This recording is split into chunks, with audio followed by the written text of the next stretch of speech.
ध्यान देना पड़ेगा तो डिफरेंशिएशन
लास्ट लेक्चर से किसी को डाउट है कुछ?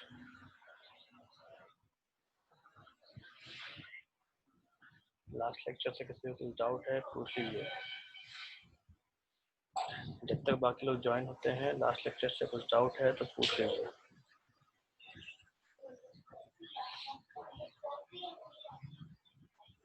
अगर डाउट नहीं है तो सभी लोग नो लिख सकते हैं, ठीक है? नो लिखने में ज्यादा समय नहीं जाता।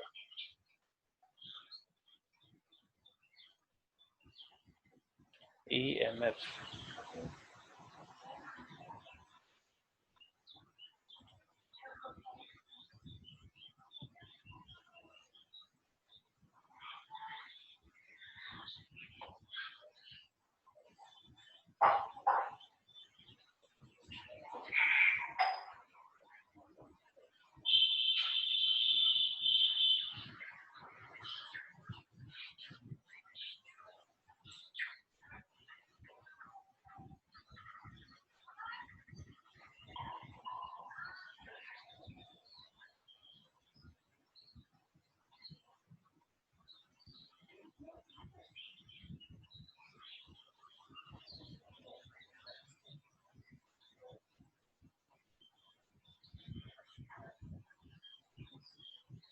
देखो, स्क्रीन दिख रहा है सबको?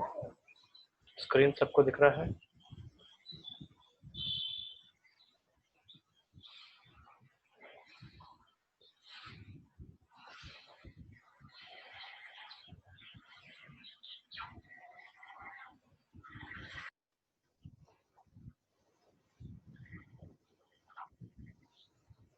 देखिए ईएमएफ आपको जब भी पूछेगा क्वेश्चन में, ठीक है, दो तरीके से पूछता है। एक तो आपको स्टैंडर्ड ईएमएफ की बात करेगा, ठीक है। स्टैंडर्ड ईएमएफ वो ईएमएफ है जो हर इलेक्ट्रोड का तब दिया जाता है जब उस पर इलेक्ट्रिक करंट या चार्ज पास नहीं हो रहा हो। इसको हम डिनोट करते हैं ई ई नॉट से, ठीक है। ई नॉट रहेगा, और या तो एनोड के लिए यूज करेंगे, या तो कैथोड के लिए यूज करेंगे, या फिर हम एक मिनट, या फिर हम पूरा का पूरा सेल के लिए यूज करेंगे, ठीक है। तो ये स्टैंडर्ड ईएमएफ जो है वो इस तरीके से डिनोट किया जाता है तीनों के लिए, एनोड, कैथोड और सेल के लिए। तो ये डिटरमाइंड होते हैं, ये प्री डिटरमाइंड होते हैं। और अगर स्टैंडर्ड ईएमएफ को अगर हम ऐड कर देंगे कैथोड और एनोड को, इसे अगर हम ऐड करें तो हमको स्टैंडर्ड ईएमएफ किसका मिलेगा, सेल का मिलेगा, ठीक है। ये तो हो गई स्टैंडर्ड की बात।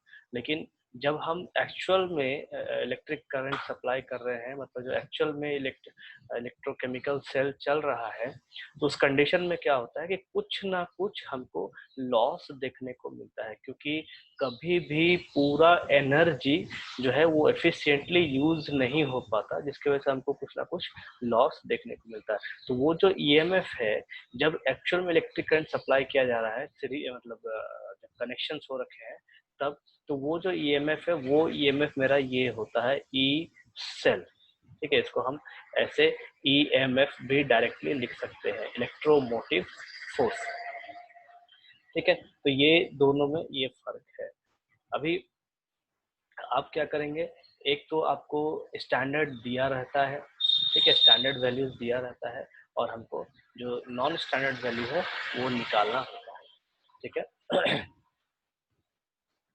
अब देखिए, नॉन स्टैंडर्ड वैल्यूज जो है वो जनरली जो भी हमने मेथड देखा है उसके थ्रू ही हम निकालते हैं।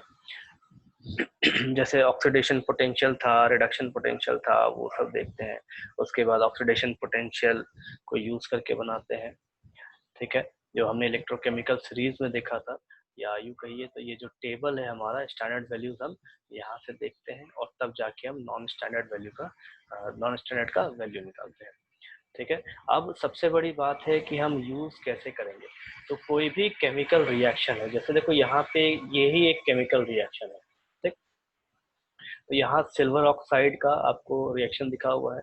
अब इस रिएक्शन में आपको ऑक्सीडेशन भी दिखेगा और रिडक्शन भी दिखेगा। तो एक इलेक्ट्रोकेमिकल सेल जो है उसमें हमको इन दोनों को अलग अलग बांट के लेना होता है, और उसके बाद हम इन दोनों का एक इक्वेशन लिखते हैं, जिसमें हमको ये पता चलता है कि दोनों में जो ट्रांसफरेंस ऑफ इलेक्ट्रॉन्स है वो इलेक्ट्रॉन कितना है, जिसको हम डिनोट करते हैं एन से, जिन जो हमने गिब्स एनर्जी में पढ़ा था कि एन जो है हमारा, ये हमारा नंबर ऑफ इलेक्ट्रॉन है, कि उस इलेक्ट्रोकेमिकल सेल में कितने समय में कितना इलेक्ट्रॉन ट्रांसफर हुआ है और उसके वजह से कितना इलेक्ट्रिक करंट पास हो रहा है, वो सब देखते हैं, ठीक है। तो ये एक तरीका है जिसको हम यूज करते हैं।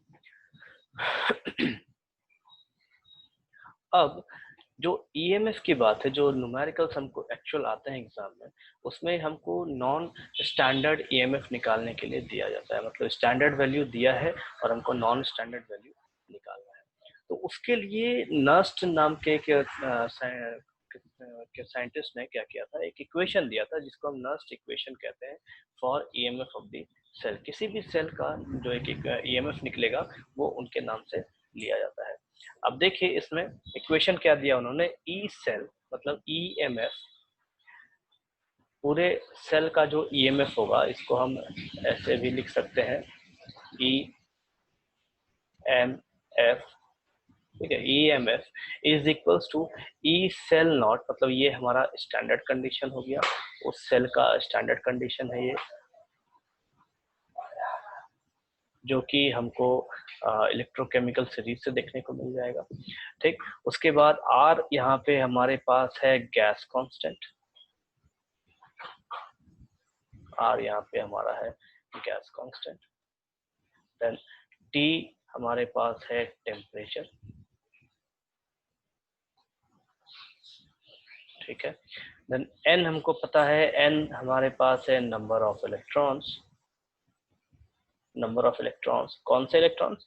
जो ऑक्सीडेशन और रिडक्शन में काम आ रहे हैं, ठीक है। जैसे अगर कॉपर है, कॉपर ने 2 इलेक्ट्रॉन गेन किया है, तो वहाँ पे जो n की वैल्यू हो जाएगी वो हो जाएगी 2। अगर 1 इलेक्ट्रॉन ट्रांसफर हो रहा है तो वहाँ पे n की जो वैल्यू है वो हो जाएगी 1। देन f है हमारे पास फैराडे, ठीक है। f की वैल्यू है हमारे पास 965 ये हमारे पास पूरा इसका वैल्यू है। और देखो, अगर आप इसमें लिखते हैं तो भी कोई दिक्कत नहीं है, और अगर इसमें लिखते हैं तो भी कोई दिक्कत नहीं है। 96485.3321, ठीक है। दोनों में वैल्यूज में कोई फर्क नहीं है। फॉर कन्वीनियंट ये वैल्यू लिया जाता है। अब देखो, इसको हम यूज कैसे करेंगे। इस पूरे इक्वेशन में मेरे पास, इस पूरे इक्वेशन में एक प्रोडक्ट है, एक रिएक्टेंट है। मतलब जो मेरे पास केमिकल रिएक्शन दिया जाएगा, उसका जो प्रोडक्ट है उसको हम प्रोडक्ट अपॉन रिएक्टेंट लिखेंगे। देखिए, आपको इक्विलिब्रियम जब पढ़ा रहे थे, जब 11th क्लास में इक्विलिब्रियम आपको पढ़ा रहे थे, तो वहाँ पे हम इक्वेशंस लिखते थे इक्विलिब्रियम का, और वहाँ पे हम ऊपर में जो कंसंट्रेशन था, वो ऊपर का कंसंट्रेशन हम लोग प्रोडक्ट लिखते थे, और नीचे का जो कंसंट्रेशन था वो हम रिएक्टेंट के टर्म में लिखते थे। केमिकल रिएक्शन कुछ भी हो तो वो हम वैसा लिखते थे, ठीक है। उसके बाद उसके ऊपर हम पावर के टर्म में भी कुछ ना कुछ लिखते थे। अगर P है तो P का पावर आएगा, R है तो R का पावर आएगा। जैसे एक जनरल इक्वेशन देखिए, जनरल इक्वेशन हमारा ऐसा होता है,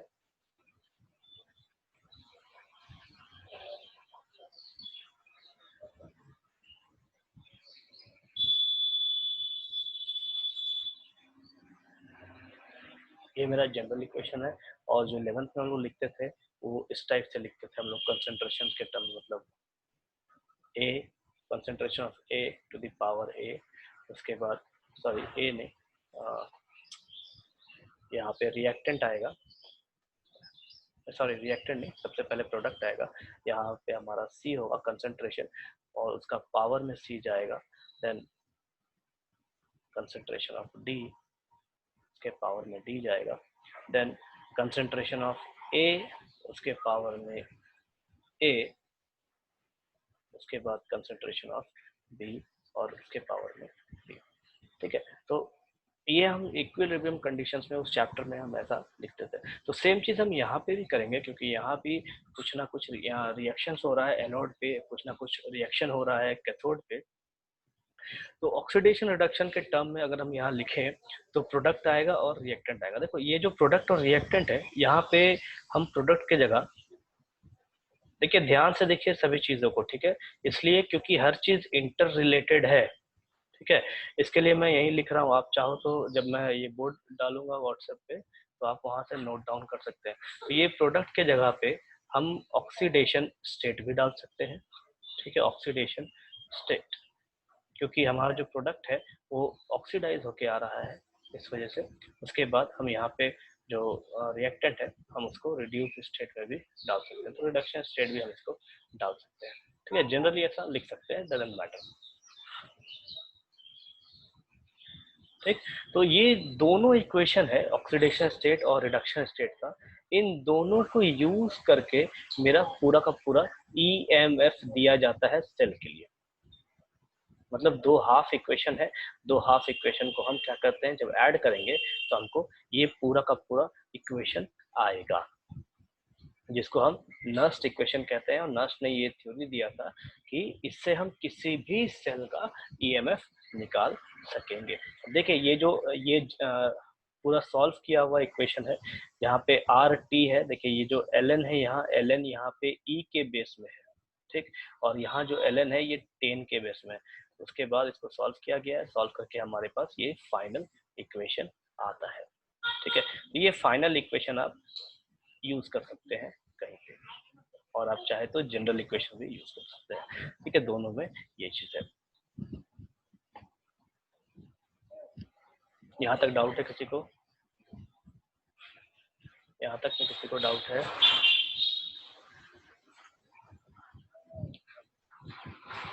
इस इक्वेशन को समझने में कोई डाउट है?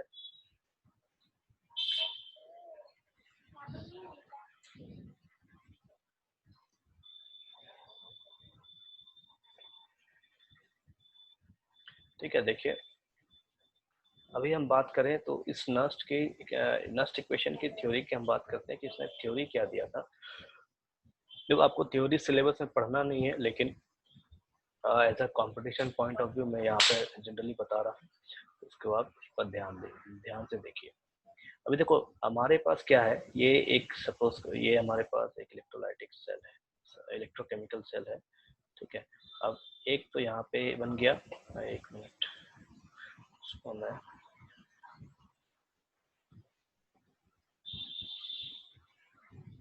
देखिए बोर्ड दिख रहा है सबको? देखो हमारे पास इलेक्ट्रोकेमिकल सेल है, उनको पता है उसका अरेंजमेंट ऐसा है, ठीक। अब एक इलेक्ट्रोड यहाँ, उसके बाद दूसरा इलेक्ट्रोड यहाँ पे, और हमारे पास यहाँ सॉल्यूशन है, ठीक है, किसी का भी जिसका हमने इलेक्ट्रोड लिया उसका हमारे पास यहाँ सॉल्यूशन है।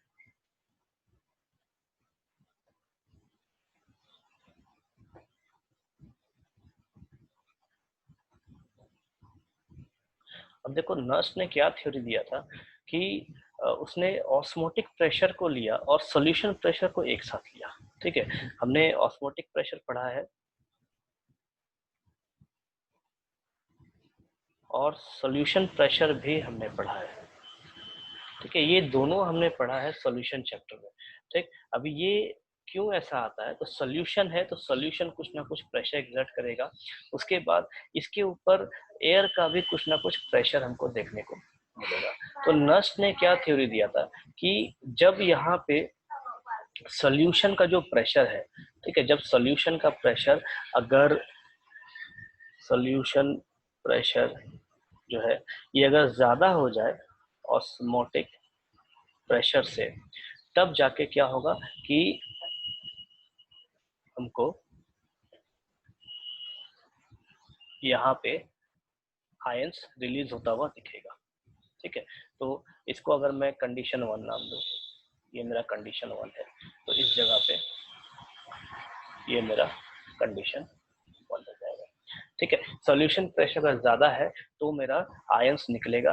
देन दूसरा कंडीशन क्या है, अगर अगर इसी जगह पे ऑस्मोटिक प्रेशर अगर ज्यादा है सॉल्यूशन प्रेशर से, तो ये हमको क्या करेगा कि आयंस को उल्टा भेजेगा ये सॉल्यूशन से इलेक्ट्रोड की तरफ। मतलब यूं कहे तो इस कंडीशन में हमको यहाँ पे जो आयंस देखने को मिल रहा है, ये आयन ऐसे करके इधर से इधर की ओर जाएगा। ये मेरा हो गया दूसरा condition,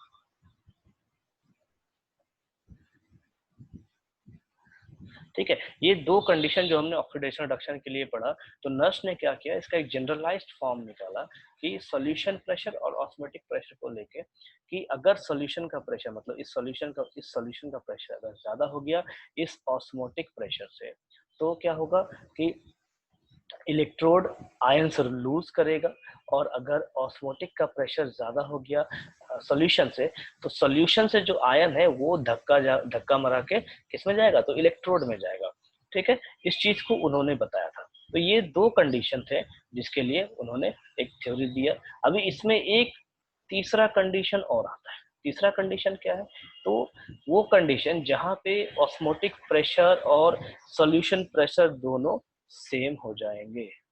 osmotic pressure is equal to solution pressure, ठीक है। तो इस कंडीशन में क्या होगा कि हमको कोई भी आयंस जो है वो फ्लो करते हुए नहीं दिखेगा, मतलब ना ही ना ही इस इलेक्ट्रोड से आयन निकलेगा, मतलब इस इलेक्ट्रोड से आयन सॉल्यूशन में जाएगा, और ना ही ये जो दूसरा कंडीशन है कि सॉल्यूशन से जो आयन जा रहा है और वो भी ट्रांसफर नहीं होगा। तो इस कंडीशन में हमारे पास मेनली क्या देखने को मिलेगा, यहाँ पे इलेक्ट्रिसिटी का फ्लो हमको देखने को नहीं मिलेगा। नो करंट जेनरेशन, ठीक है, हमको ये यहाँ पे देखने को नहीं मिलेगा। मतलब इस कंडीशन हम यू कहें तो ईएमएफ हमको नहीं मिलेगा, या यू कह सकते हैं कि electrochemical cell does not work. Electrochemical cell does not work, ठीक है। ये एक कंडीशन है जो हम यहाँ पे दे सकते हैं इस थ्योरी के लिए। तो इसका मेन नाम क्या है कि Nernst equation, Nernst theory for electro for EMF of cell, Nernst theory for EMF of cell, ठीक है। ये इसका जनरल थ्योरी है। कोई डाउट है इस थ्योरी में किसी को यहाँ तक? देखिए एक बार आप फिर से एक बार देख लीजिए थ्योरी को, कोई डाउट है पूछ लीजिए। सिंपल थ्योरी है, जनरलाइज थ्योरी है, ऑब्जेक्टिव में आप इसको यूज कर सकते हैं।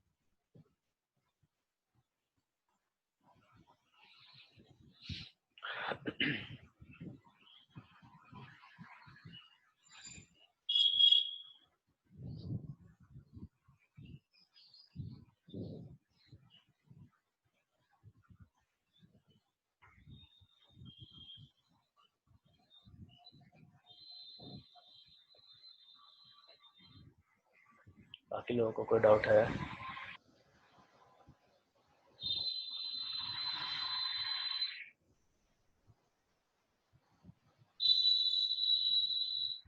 ठीक है, तो उसी उसी थ्योरी को देख के नर्स ने क्या किया, एक जनरल इक्वेशन दिया, और ये जो रेड में यहाँ लिखा है मैंने, ये हमारा जनरल इक्वेशन है जिससे हम किसी भी सेल का ईएमएफ निकाल सकते हैं।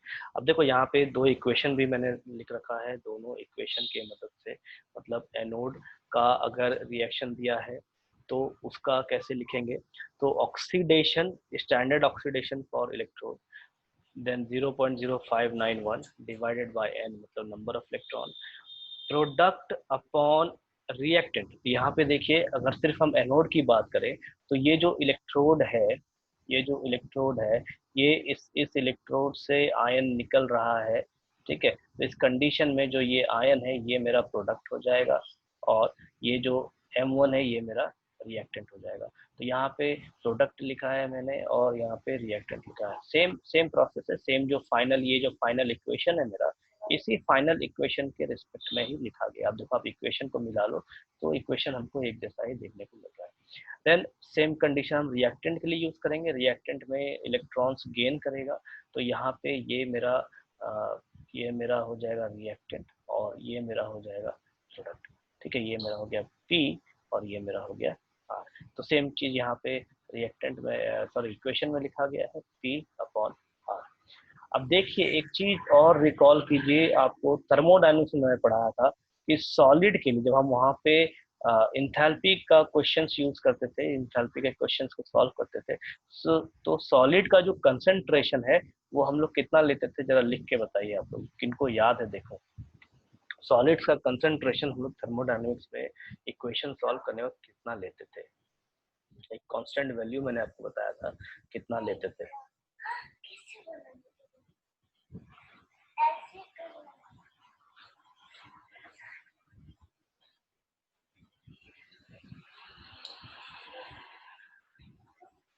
शशिकांत लिख के बोलो, अनम्यूट नहीं हो रहा। चलो, कुंदन को याद है, ठीक है। सॉलिड्स का जो कंसंट्रेशन है वो हम लोग 1 लेते थे।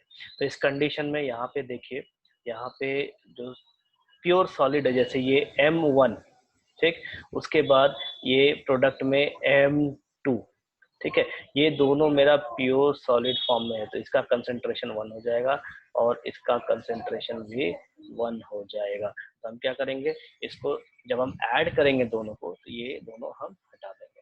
अब देखिए सेम चीज किए हैं यहाँ पे कि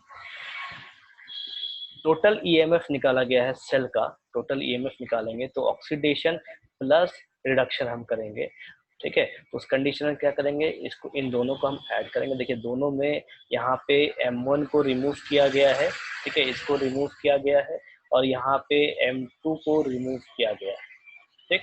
क्यों रिमूव कर दिया, क्योंकि दोनों का वैल्यू 1 होगा फॉर सॉलिड कंडीशन, क्योंकि इलेक्ट्रोड यहाँ पे हम इलेक्ट्रोकेमिकल सीरीज में जो इलेक्ट्रोड लेते हैं वो इलेक्ट्रोड हमारा सॉलिड के फॉर्म में होता है, इसीलिए उसका कंसंट्रेशन पूरा का पूरा हम 1 लिखते हैं, ठीक है। तो ये हमारा एडिशन करने के बाद आया है। अब इसको सॉल्व करने से हमको यही फाइनल इक्वेशन देखने को मिलेगा, जो नस्ट का इक्वेशन है वही हमको फाइनल इक्वेशन देखने को मिलेगा। देखिए यहाँ दोनों को सॉल्व किया गया है, लॉग कॉमन निकाला गया है, देन लॉग अगर माइनस में रहेगा तो वो डिवाइड में ऐसे चला जाता है, ये आपको भी पता है।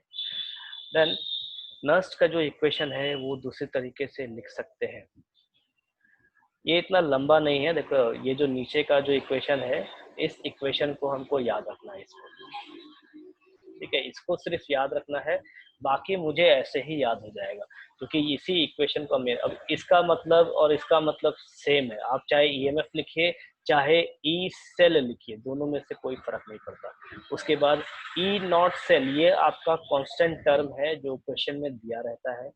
देन यहाँ से जो n है ये मुझे इक्वेशन को देख के समझ में आएगा कि यहाँ पे नंबर ऑफ इलेक्ट्रॉन कितना ट्रांसफर हो रहा है, या फिर नंबर ऑफ इलेक्ट्रॉन ऑक्सीडेशन और रिडक्शन में कितना दिख रहा है।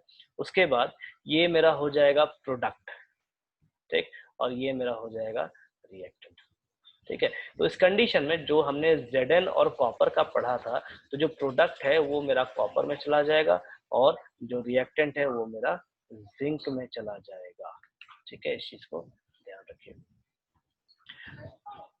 ठीक है। अब जैसे देखो देखो इसमें कुछ हम लोग रिएक्शन क्या लिखते थे, जिंक प्लस Cu2 प्लस, ठीक है, ये हमको क्या देता था, Zn2 प्लस प्लस सी।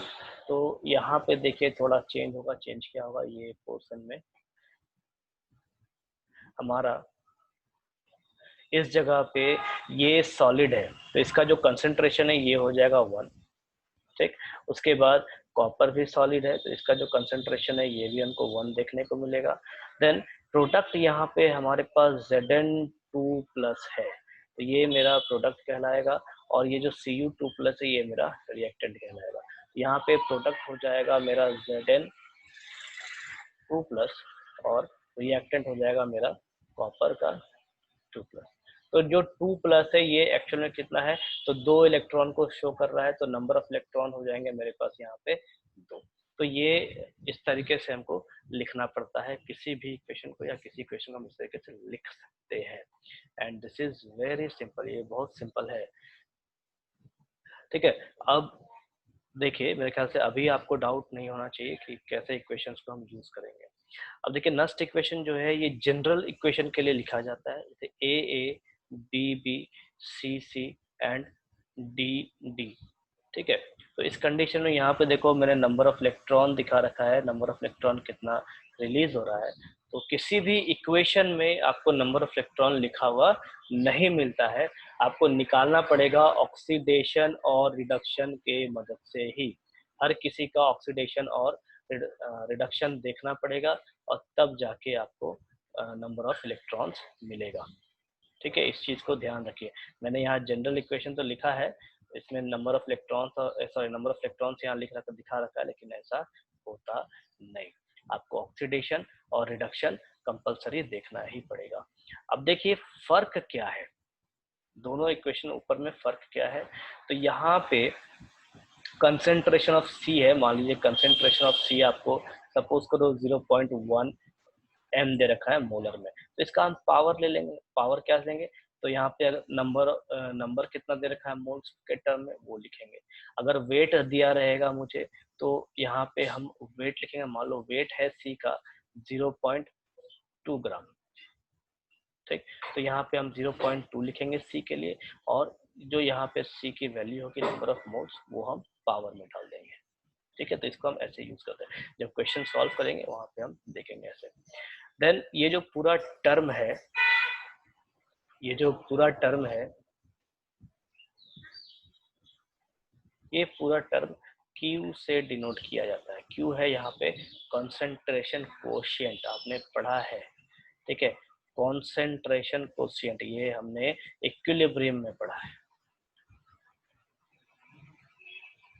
ठीक है, कंसंट्रेशन के लिए कांस्टेंट टर्म आता है, उसको हम कंसंट्रेशन कोशिएंट कहते हैं, वो चीज है यहाँ पे। ठीक है,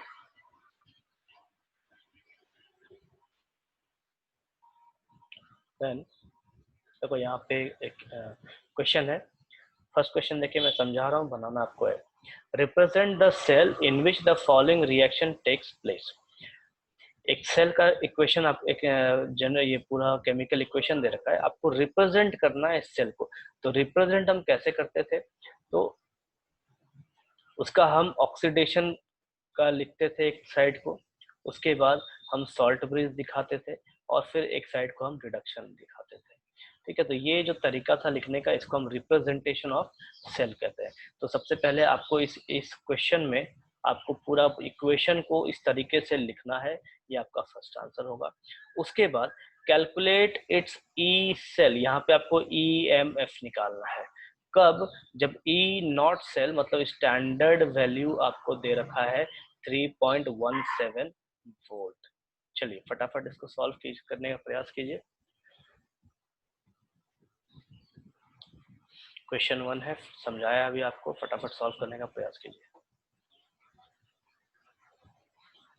मैं आपको इक्वेशन दिखा दे रहा हूँ। तो यहाँ पे इक्वेशन है,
देखो यहाँ पे N जो है, अभी आप इस जगह पे देखिए, सिल्वर के ऊपर कितना चार्ज है, +1।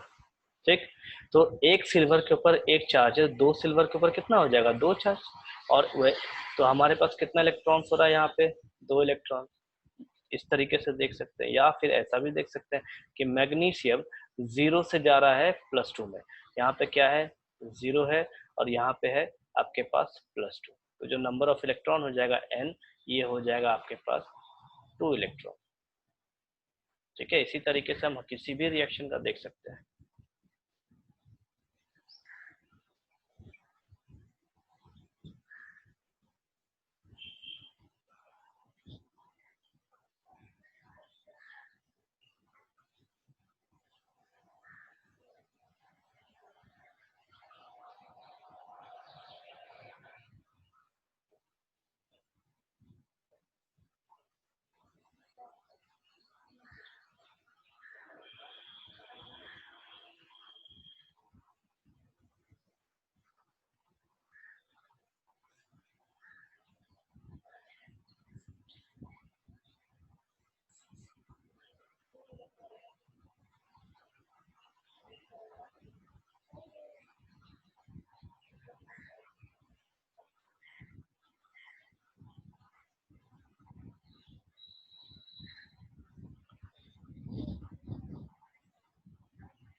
बना,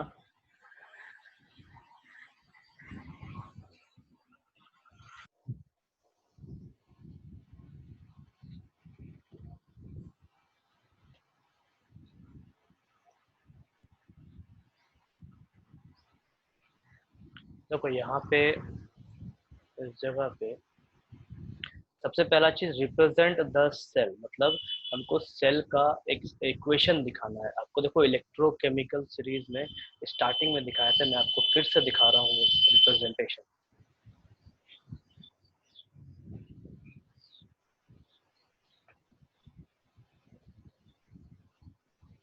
देखिए ये सेल है मेरा, ठीक है, इसका रिप्रेजेंटेशन देखिए यहाँ पे मैंने दिखा रखा है। अब आप ये आपको वापस एक्सप्लेन करूंगा। देखो इसको कहते हैं रिप्रेजेंटेशन, मतलब एक आधे साइड में मेरा ऑक्सीडेशन का रिएक्शन होगा और एक आधे साइड में मेरे पास रिडक्शन का रिएक्शन होगा, और बीच में है ये जंक्शन जिसको कह रहे हैं, ये है मेरा सॉल्ट ब्रिज। उसके बाद ये एक कॉन्सेंट्रेशन है, ठीक। अब इस ऑक्सीडेशन हाफ सेल में क्या दिखाते हैं हम लोग, तो किससे इलेक्ट्रॉन निकल रहा है और किस में कन्वर्ट हो रहा है। मतलब जिंक जो है वो जिंक से जिंक आयन में कन्वर्ट हो रहा है, और रिडक्शन में क्या हो रहा है, तो कॉपर आयन से कॉपर में कन्वर्ट हो रहा है। तो ये इसको हम कहते हैं बेसिकली रिप्रेजेंटेशन ऑफ सेल। अब इसको इक्वेशन में कैसे लिखेंगे।